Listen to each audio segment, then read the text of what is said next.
One thing that's really interesting for me working on this project is the juxtaposition and the combination of the old and the new.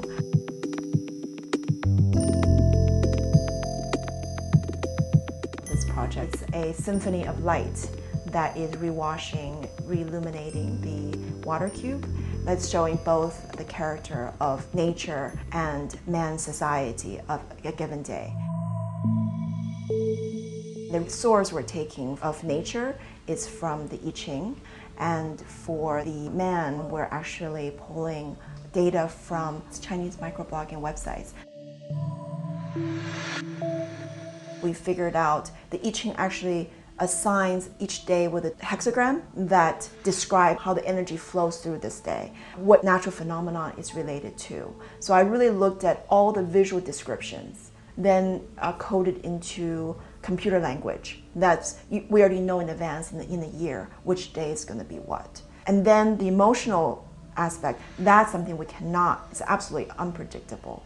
But we have this program that we go through the Weibo and pull out the emoticons. Then it's fed into a computer system that analyzes that data. From that, we deduce the main overriding emotion of the day. That from there we say, well, if it's overridingly, say happiness, what are the colors of happiness? If it's overriding, if there's a sadness is really, we're using a deep blue for that. Then it may take towards more deeper color. So it's the way that they intersect in these conditions that produce the expression.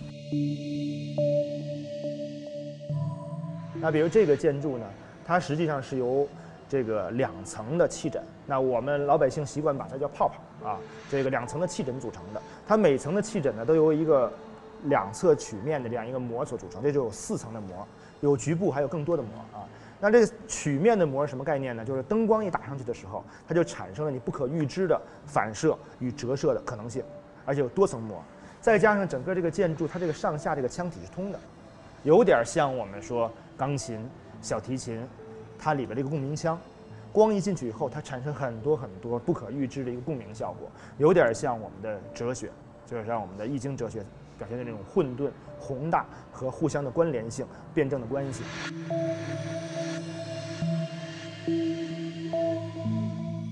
When I begin a new work, I always approach it from the conceptual end first. Once I have that idea, I draw it out. It's just ink and paper and water. I find that when I commit brush and ink on paper, it's very visceral and very has emotional quality.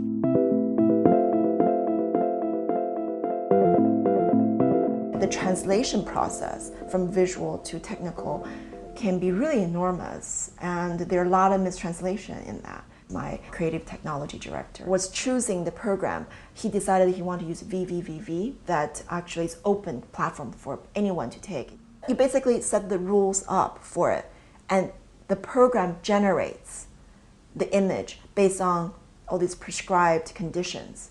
Once I understood how the program worked, I think I actually had even greater sense of freedom.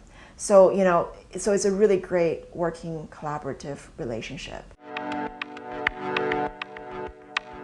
I'm very careful in choosing public art because I feel like if it's public art, it needs to in some way service the public without losing the conceptual core. So as artists, we have a social responsibility, and that extends to every person.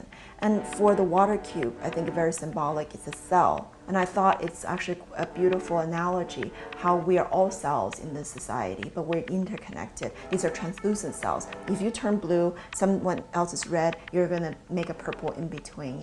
I would like to, in public art, not only make something beautiful for people to have an aesthetic experience with, but that without being didactic, showing them there is something else to it living in society that we can get as individuals.